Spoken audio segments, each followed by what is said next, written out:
इंसान की पहचान सिर्फ उसके वर्ड से नहीं, बल्कि उन्होंने क्या अचीव करा है, उनके एक्शंस क्या हैं, उनसे पता चलती है।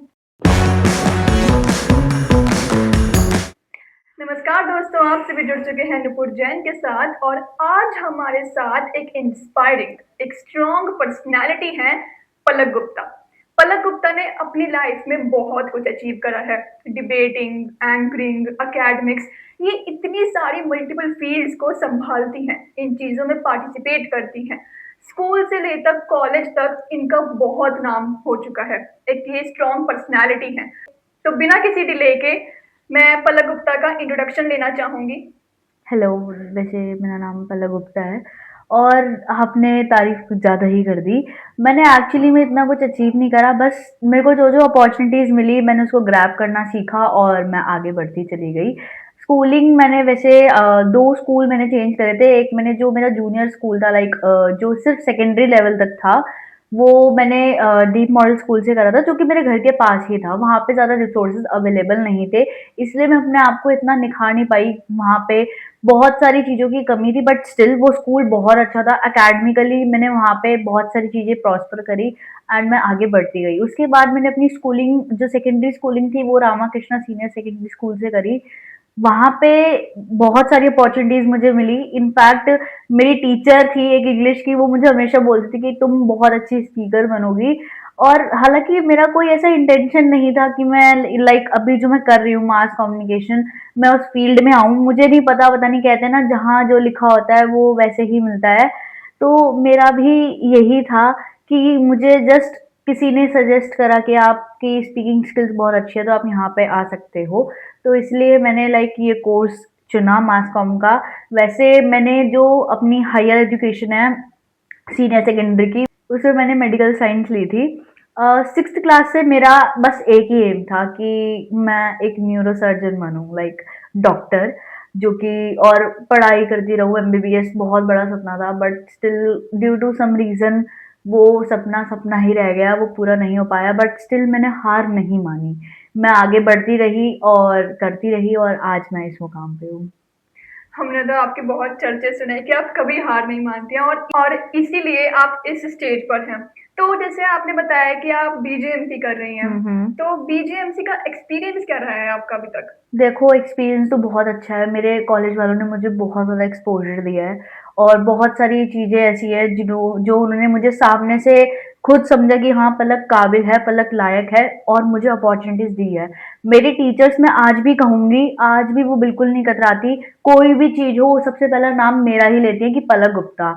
तो मुझे ये सुनने में बहुत अच्छा लगता है कि हाँ, अगर मैं इस कॉलेज से कल को कुछ जाती भी हूँ, तो मैंने एक नाम कमाया है और हर एक टीचर के पीछे सिर्फ मेरा नाम रहेगा। ये तो बहुत अच्छी बात है। और हम तो कॉलेज में आपके चर्चे सुनते ही रहते हैं कि कोई भी टीचर हो, बट पलक गुप्ता को तो जरूर ही लेना है, चाहे वो एंकरिंग हो, डिबेट हो। वैसे आप डिबेट में तो आप बहुत ही बढ़िया कर रही हैं, आप पार्टिसिपेट करती हैं हर चीजों में। ऐसा कोई इवेंट नहीं हुआ होगा जिसमें आपने पार्टिसिपेट ना करा हो। देखो, मेरा सबसे बड़ा एम यही रहता है कि पार्टिसिपेशन करो और जितना हो सके ना उतना मतलब निकाल के जाओ। मीन्स टू से कि ज़रूरी नहीं है कि हम जीत जाएँ, कभी भी मतलब हो सकता है कि हम 19-20 से रह जाएँ, क्योंकि हम परफेक्ट नहीं हैं। हम यहाँ पे परफेक्ट बनने के लिए नहीं आए हैं, हम यहाँ पे सीखने के लिए आए हैं और हम सिखाने के लिए आए हैं। अगर हम ही सारी अपॉर्च्युनिटीज़ में फर्स्ट आते रहेंगे या फिर आगे बढ़ते रहेंगे, तो औरों को कैसे सीखने का मौका मिलेगा और आगे बढ़ने का मौका मिलेगा? क्योंकि बहुत सारे पॉइंट पे ऐसा होता है कि इंसान हार जाता है कि वो जीत ना रहा हो, लेकिन अपने अंदर हमें ये चीज़ नहीं रखनी। ऐसा नहीं है कि मैं बहुत सारे इवेंट्स में मैं फंबल नहीं करी, मैंने एंकरिंग करी है तो मेरे हाथ नहीं कँप-कपाए, मेरे पैर नहीं कँप-कपाए। बहुत नर्वसनेस होती है, बट उस चीज़ से ओवरकम करके जो आप रिज़ल्ट निकाल के देते हो ना, वो उसकी जो सैटिस्फैक्शन होती है वो अलग ही होती है। तो बीजेएमसी, लाइक आपको किसी ने पुश करा कि हाँ तुझे बीजेएमसी करनी चाहिए, लाइक किसी ने रिकमेंड करा या किसी ने सजेशन दिया हो या आपने खुद चूज करा? नहीं, मैंने खुद चूज़ नहीं करा। जैसे मैंने पहले भी बताया कि मेरा एम कुछ और ही था लाइफ़ का। लाइक बहुत सारे कॉन्सिक्वेंसेज़ हुए मेरी ज़िंदगी में। 12th कंप्लीट होने के बाद लाइक मैं एक, ऐसे तो नहीं कहूँगी कि मैं बहुत अच्छी स्टूडेंट थी। मेरे 85 आए थे, मतलब उसमें क्या नाम है, मेडिकल साइंस में। ये तो बहुत अच्छी बात है।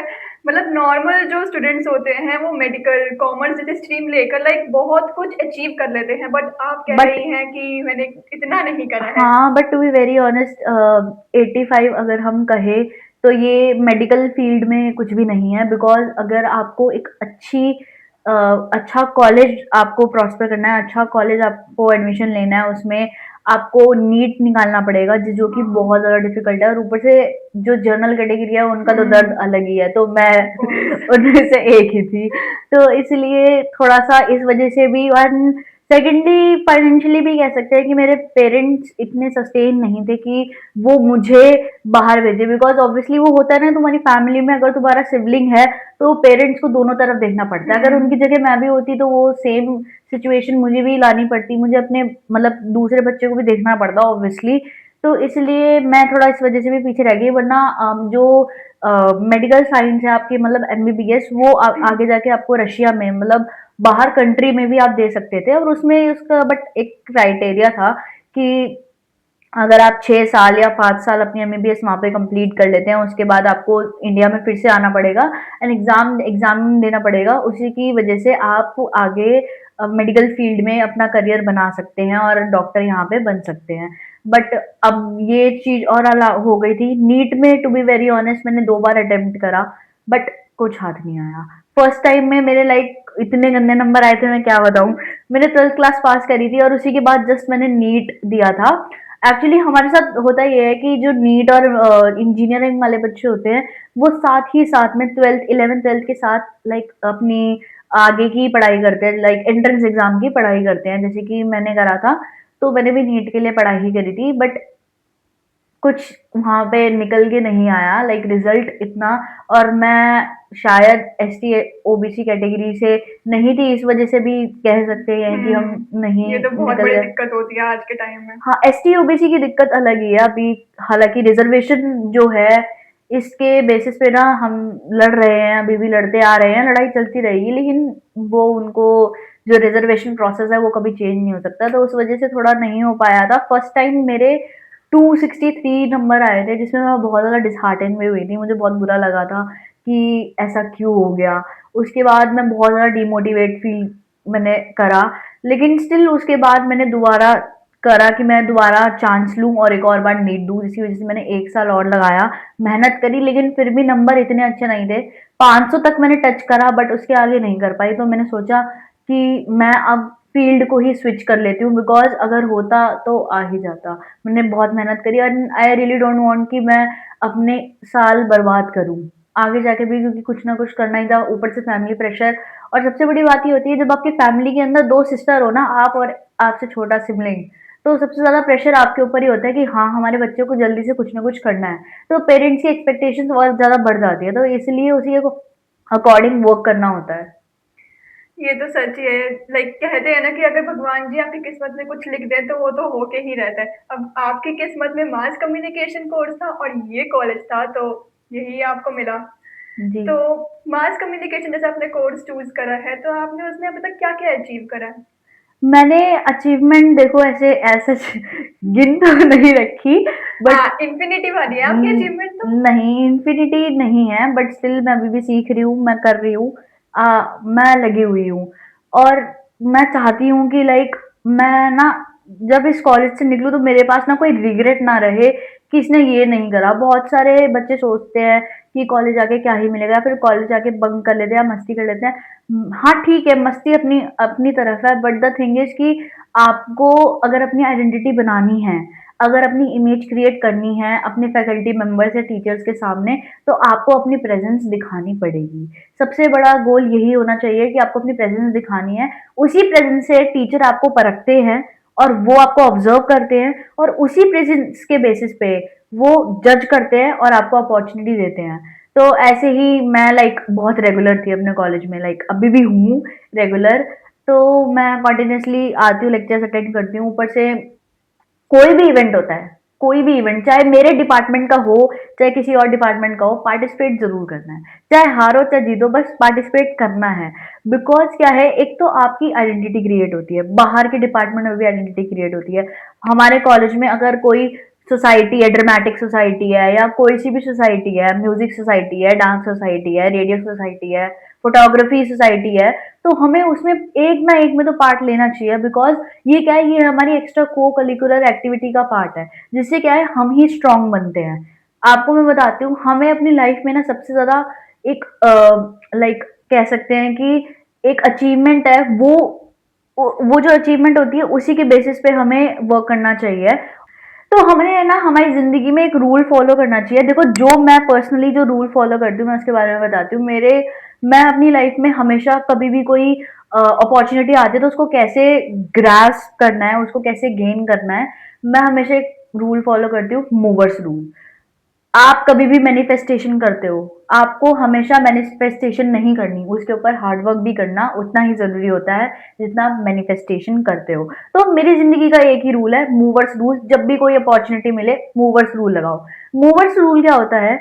मेडिटेशन, ऑक्सीजनेशन, वैलिडेशन और यू कैन से विजुअलाइजेशन, और उसके बाद आता है exercise and read the books. जितनी हो सके उतना बुक्स रीड करो। एंड ऐसे स्क्रिबलिंग। स्क्रिबलिंग क्या होता है? जितने भी हमारे थॉट प्रोसेस होते हैं, जितनी भी विजुअलाइजेशन होती है, उसको एक पेपर पे निकाल देना होता है। बुक्स को सिर्फ रीड करना हमारा मोटिव नहीं होना चाहिए, बुक्स को समझना हमारा मोटिव होना चाहिए। तो कोई भी अपॉर्चुनिटी अगर मिलती है, आपने जैसे बोला कि आपने इतने सारे डिबेट कंपटीशन कैसे जीत लिए, मैं ये राज बताना नहीं चाहूंगी, लेकिन मैं एक हिंट दे देती हूँ।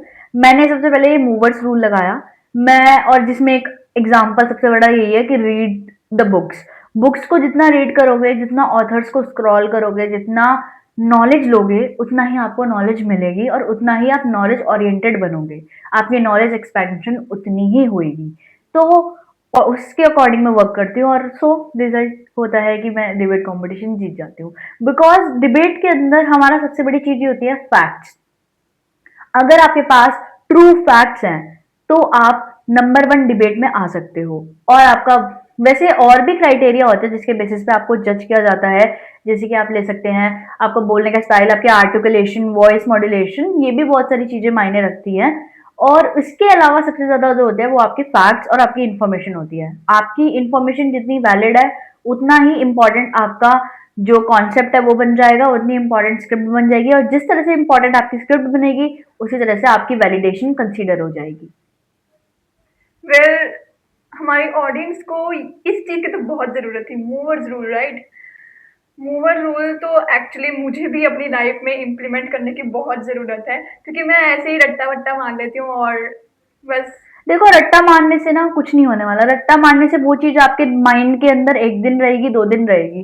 द थिंग इज, आपको इंस्टेंट ग्रेटिफिकेशन मिलेगी। रट्टा मारने से बस आपको सेटिस्फैक्शन मिल जाएगी, हाँ मैंने मार लिया और मुझे याद रहेगा। लेकिन जब आप अगले दिन उसको इम्प्लाई करने जाओगे ना बिना समझे, तो वो आपके माइंड के ऊपर जो विप्लैश होगी सारी चीजें, वो सब मिक्स मैच हो जाएगा, जिसकी वजह से आपकी ही अंडरस्टैंडिंग खराब हो जाएगी और आपका माइंड ही मतलब रिएक्ट नहीं कर पाएगा।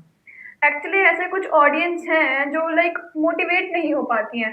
कभी-कभार जो लोग होते हैं वो पीछे हट जाते हैं कि यार मैं इस चीज़ में हार गया या मैं इस चीज़ में हार गई, तो मैं पीछे हट जाती हूँ, मेरे लिए ये चीज़ बनी ही नहीं है। तो अब जैसे आपने बताया कि हमें ये चीज़ें इम्प्लीमेंट करनी चाहिए, तो आपकी लाइफ में कुछ चैलेंजेस भी आए होंगे। बहुत आए हैं। तो क्या-क्या चैलेंजेस आए जिससे लाइक हमारी ऑडियंस मोटिवेट हो सके कि हाँ, ये चैलेंज आया बट मुझे हार नहीं माननी है? देखो, चैलेंजेस से तो कोई मोटिवेट नहीं होता है। चैलेंजेस के बाद जो स्ट्रगल होता है, जो चीज हम अचीव करते हैं, जो हमारी अचीवमेंट होती है, जो सेटिस्फैक्शन होता है, उससे बहुत ज्यादा लोगों को फर्क पड़ता है। देखो, चैलेंजेस हर किसी की जिंदगी में आते हैं, हर कोई हारता है, हर कोई उठता है। लेकिन द थिंग इज, हार के जो उठता है और जो दोबारा उस चीज को प्रॉस्पर करता है, उस चीज पे ध्यान देता है, उस चीज के लिए मेहनत करता है, वो सबसे बड़ी चीज मायने रखती है। चैलेंजेस मेरी ज़िंदगी में बहुत आए हैं। जैसे मैंने सबसे बड़ा मेरे लिए चैलेंजेस वही था कि मेरे पैरों से मतलब ज़मीन खिसक गई थी, जब मेरा सपना एमबीबीएस मेरे से छूट गया। लेकिन उसके बावजूद भी मैंने हार नहीं मानी, क्योंकि कुछ ना कुछ तो करना ही था।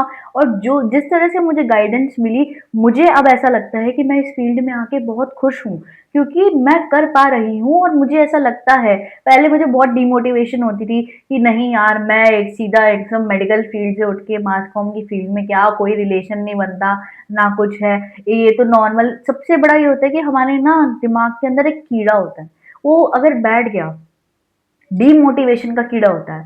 अगर वो कीड़ा बैठ गया तो फिर हम कुछ नहीं कर सकते, हम कहीं नहीं उठ सकते। मेरे पास इंसान के पास हमेशा 2 चांसेस होते हैं, या तो वो ऊपर उठ जाए उस चीज़ से, या तो फिर जिस जगह पे वो है, वो उसी जगह पे रह ले। तो आपको, अगर आपको कुछ ज़िंदगी में करना है, तो आपको हारना भी पड़ेगा, बिकॉज़ जब तक हारेंगे नहीं, तब तक जीतने के लिए सीखेंगे कैसे? श्योर, ये पलक गुप्ता ने बहुत बढ़िया लाइन बोली है। इससे आई गेस हमारी ऑडियंस तो थोड़ी सी मोटिवेट हो ही गई होगी। वेल, अब जैसे सिर्फ अचीवमेंट की तो बात हो गई। अब अचीवमेंट को लाने के लिए आपके अंदर कुछ चैलेंजेस या कुछ सेल्फ कॉन्फिडेंस भी आया होगा कि जैसे आप कभी कभार हार भी मानी होगी आपने, हुँ, हुँ। या कभी कभार ऐसा हुआ होगा कि यार मैं सेल्फ डाउट कर रही हूँ या सेल्फ कॉन्फिडेंस नहीं है। तो वो सेल्फ कॉन्फिडेंस को लाने के लिए आपने क्या करा? देखो, सेल्फ कॉन्फिडेंस एक दिन का खेल नहीं है, वो धीरे-धीरे बिल्डअप होता है। जिस तरह से आप अचीवमेंट्स लेते हो, जिस तरह से आप उठते हो, वो सेल्फ कॉन्फिडेंस बढ़ जाता है। लेकिन सेल्फ कॉन्फिडेंस आपका ओवर कॉन्फिडेंस में कभी भी बदलना नहीं चाहिए, बिकॉज़ एक बार अगर सेल्फ कॉन्फिडेंस ओवर कॉन्फिडेंस में चला गया, तो आप अचीव नहीं कर पाओगे, बल्कि आपको इस चीज़ का घमंड हो जाएगा कि ये तो मैं आसानी से कर लूँगा। फिर मैनिफेस्टेशन नहीं होगी, मैनिफेस्टेशन नहीं होगी तो हार्ड वर्क नहीं होगा, हार्ड वर्क नहीं होगा तो आप अचीव भी नहीं कर पाओगे। तो सबसे बड़ा मंत्रा यही है, if you manifest, do hard work. Well, बहुत अच्छी बात कही है आपने कि हार्ड वर्क तो देखो करना ही चाहिए। जब तक आप हार्ड वर्क नहीं करोगे तब तक आप जो आप अचीव करना चाहते हो वो नहीं कर पाओगे। ये जो मास कम्युनिकेशन फील्ड है, इसमें हार्ड वर्क, सेल्फ कॉन्फिडेंस, ये सब होना बहुत ज़रूरी है। एक पॉजिटिव एटीट्यूड जिसे हम कहते हैं वो होना बहुत ज़रूरी है। तो आपकी लाइफ में ये पॉजिटिव एटीट्यूड कब आया कि आपको कुछ करना है? देखो, मैं ना बहुत ब्लेस्ड हूँ। मेरे को फर्स्ट सेमेस्टर से ही मेरी बेस्ट फ्रेंड मिल गई थी, ठीक है? एंड लाइक लाइफ बहुत सॉर्टेड चल रही थी। सबसे बड़ी चीज़ होती है आपके कॉलेज में ना अच्छे दोस्त बनना, क्योंकि अच्छे दोस्त आपको सँवार भी सकते हैं और बुरे दोस्त आपको बिगाड़ भी बिगाड़ भी सकते सकते हैं। हैं। जी। तो सबसे बड़ी बात यही होती है कि हम हमारी चॉइस क्या है, क्योंकि जिसकी जैसी दृष्टि होगी, वैसी ही उसको सृष्टि दिखेगी। और अगर हमारे साथी की दृष्टि अलग होगी, दृष्टि उसकी ठीक नहीं होगी, तो उसको सृष्टि भी गलत ही दिखेगी।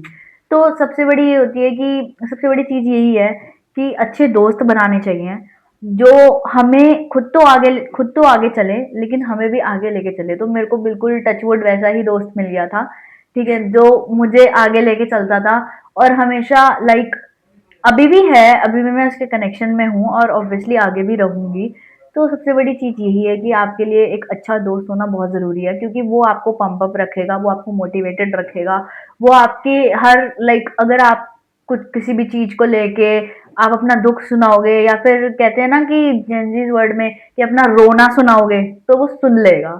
तो ये चीज़ होनी बहुत ज़रूरी है। इसी चीज़ से, छोटी-छोटी चीज़ों की वज़ह से ही हम पंप अप होते हैं। हमारी एक्टिविटीज़ जो होती हैं, हमारी डेली लाइफ़ की जो रूटीन होते हैं, उसको अगर हम विजुअलाइज़ करें, उसको हम मूवर्स रूल लगाएँ उसमें, तो ऑब्वियसली हम बहुत सारी चीज़ें अचीव कर सकते हैं। हर कोई परफेक्शनिस्ट नहीं होता, आपको बनना पड़ता है, आपको घिसना पड़ता है अपने आप को, और आपको खुद से इनिशिएटिव लेना पड़ता है ताकि आप खुद आगे बढ़ो। बिकॉज़ बहुत सारे लोग हैं, हमारे मेंटोर्स, हमारे टीचर्स, हमारे फैकल्टी मेंबर्स, हमारे दोस्त, वो हमारा हाथ पकड़ सकते हैं, चलना हमें खुद ही होगा। जैसे कि आपने बहुत बढ़िया बात बोली कि आपके फ्रेंड्स, आपको अपने फ्रेंड्स ना बहुत सोच समझ के चूज करने होते हैं।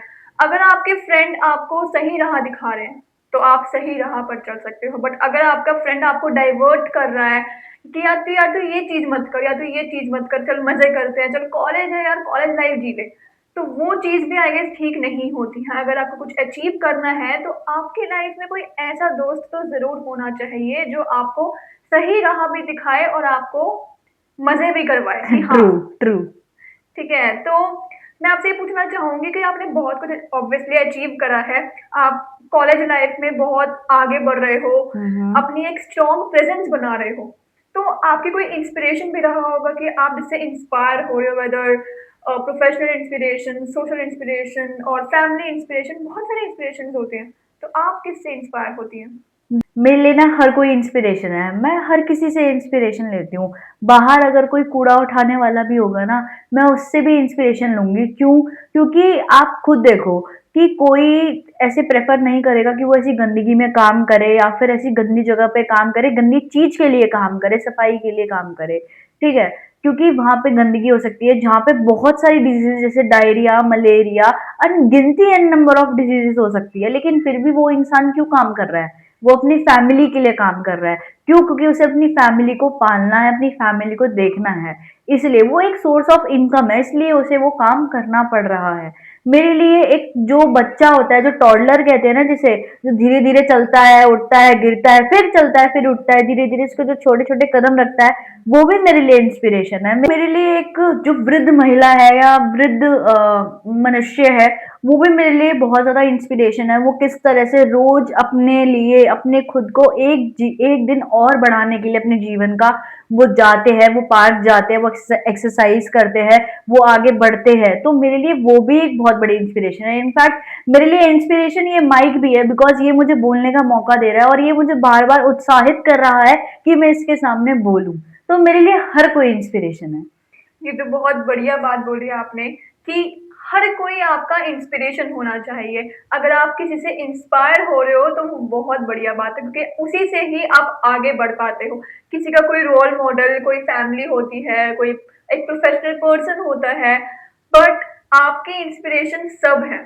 तो ये जानकर हमारी ऑडियंस भी आई गेस थोड़ी-सी तो खुश या मोटिवेट हुई होगी। तो पलक गुप्ता, आपसे बात करके हमें बहुत अच्छा लगा। हाँ आई जी। होप कि हमारी जो ऑडियंस है वो ज़्यादा से ज़्यादा मोटिवेट हो इस इंटरव्यू को देख के बिकॉज़ जितना पलक गुप्ता ने अचीव करा है अपनी कॉलेज लाइफ में और जो उनकी लाइफ में फेज़ आया है, उससे तो हमें एक इंस्पिरेशन मिलनी चाहिए कि हम भी कुछ अपनी लाइफ में कर सकते हैं। अगर हम कहीं हार जाते हैं या ऐसा कोई फेज़ आता है जिसमें हम मुँह के बल गिरे हैं, तो ऐसा नहीं सोचना चाहिए कि उसी वक़्त आपकी लाइफ़ ख़त्म हो गई है। आपको ये सोचना पड़ेगा कि आपकी फैमिली आपका वेट कर रही है, आपकी फैमिली ये चाहती है कि आप उनका सहारा बनो। तो मैं आपसे ये गुज़ारिश करना चाहती हूँ कि आप हमारी ऑडियंस को एक लास्ट मैसेज ज़रूर दें। लास्टली बस मैं आपको यही एडवाइस देना चाहूँगी आप सभी को कि आप जहाँ पर भी हो, बस लगे रहो, बिल्कुल डट कर लगे रहो और ना मेहनत करते रहो बिकॉज़ मेहनत का फल ना हमेशा मीठा ही होता है। और आप अगर मेहनत करते हो तो आप 4 लोगों की इमेज में आते हो, 4 लोगों की नज़रों में आते हो जिससे आपको और अपॉर्च्युनिटीज़ मिलती है। ये मैं अपना पर्सनल एक्सपीरियंस बता रही हूँ। हो सकता है कि आपके लिए इसका मतलब कुछ और हो बट द थिंग इज़ कि आपको लगे रहना है। अब बहुत सारे लोग ये कहेंगे कि यार मतलब हम तो बहुत ट्राई कर रहे हैं बट नहीं हो पा रहा है, बहुत ट्राई कर रहे हैं लेकिन डीमोटिवेट हो जा रहे हैं। लेकिन डीमोटिवेट नहीं होना है, सेल्फ टॉक करो, अपने आप को अवेयर रखो, विजुअलाइजेशन प्रोसेस करो, मूवर्स रोल को अपनाओ और लगे रहो। बहुत बढ़िया पलक गुप्ता, आपसे बात करके हमें बहुत अच्छा लगा एंड आई होप कि हमारी ऑडियंस भी इससे कुछ सीखने को मिले। वो हार ना माने, अगर कुछ भी हो रहा है तो उसमें वो डिमोटिवेटेड फील ना करे, उनके अंदर एक सेल्फ डाउट ना आए, हमेशा सेल्फ कॉन्फिडेंट रहे। तो आई होप पलक गुप्ता कि आपसे दोबारा मुलाकात दोबारा होगी एक ऐसे ही नए विषय पर। धन्यवाद।